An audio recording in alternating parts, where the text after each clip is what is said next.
A small. The world After Months. Oh. Radiation. A conspiracy is a strong word. It was a political decision. It was a very broad decision that didn't apply to just foods. It applied to all products of biotechnology. Yes, indeed. You hear the most outrageous lies about it. Title: Foods derived from new plant varieties. Date: May 29, 1992. Principle 1. Foods derived from genetic modification are regulated within the existing framework that applied to foods developed by traditional plant breeding. But I do want to eat from a machine. Blended food contains all the necessary nutrients for survival. Introduce a gene into a plant.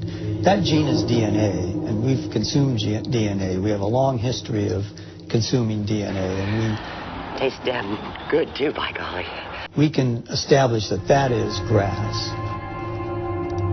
Unbelievable.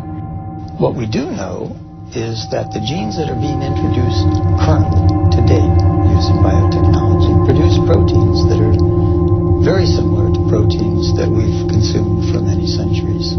Sure, I had a lot of pressure on me. The machine that last I mean, I think that gave you Cheetos, Mike dispensing I was in charge of the department. Doritos, When I became secretary, given the fact, but I was, Yo-Hos, I opened my mouth. Oreos, I got slapped around a little bit. Tostitos, In fact, I made a speech once. or Lorna Doone. How could you in agriculture be questioning our regulatory regime? I love Lorna Doones. Or grass. Typically, if something is to be considered generally recognized as safe, it needs lots of peer-reviewed published studies and an overwhelming consensus among the scientific community. With GM crops, they had neither. What FDA was saying was if you Generally recognized as safe. To denounce the principle of substantial equivalence. Principle 2. The components of food as a result of genetic modification of a plant will be the same as or substantially similar to substances commonly found in food. When you want to put a new coloring agent in a food, the tiniest bit of coloring agent or a preservative or some other tiny chemical, that's considered a food additive, and you have to go through all these procedures to show that it meets the criterion of reasonable certainty of no harm. But when you genetically engineer a food which can cause untold differences in that plant, The principle of substantial equivalence. they don't require anything. In other words,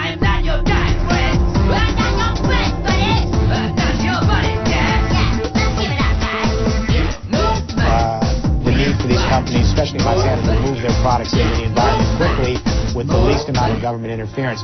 And I should say they were very, very good at getting their interest situation expressed, where one company could have so much overwhelming influence the FDA can at the highest levels of regulatory decision-making, as the example of Monsanto with its GM food policy in the government.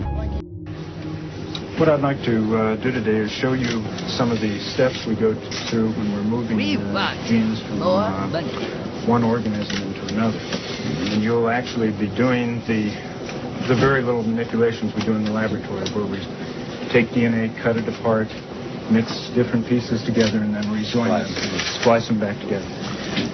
This tube contains DNA that was made from a bacterium. DNA would look the same whether it was from a plant or an animal. Oh, I see.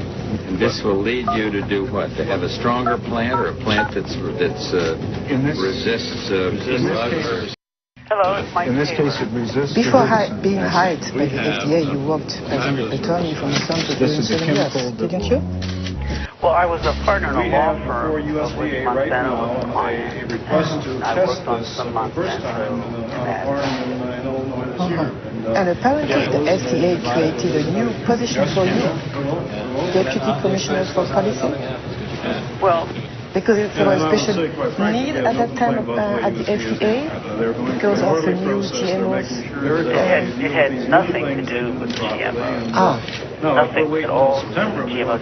I was the author of the policy. Oh, man, we're in a dereg business. What exactly does Canada want?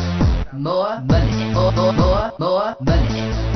money. What exactly does Canada want? More money, more money. The United States is already the world leader in biotechnology, and we want to keep it that way. In 1991 alone, it was a $4 billion industry. It should reach at least $50 billion by the year 2000, as long as we resist the spread of unnecessary regulation. Corporate standpoint, it was a brilliantly executed takeover. Unbelievable.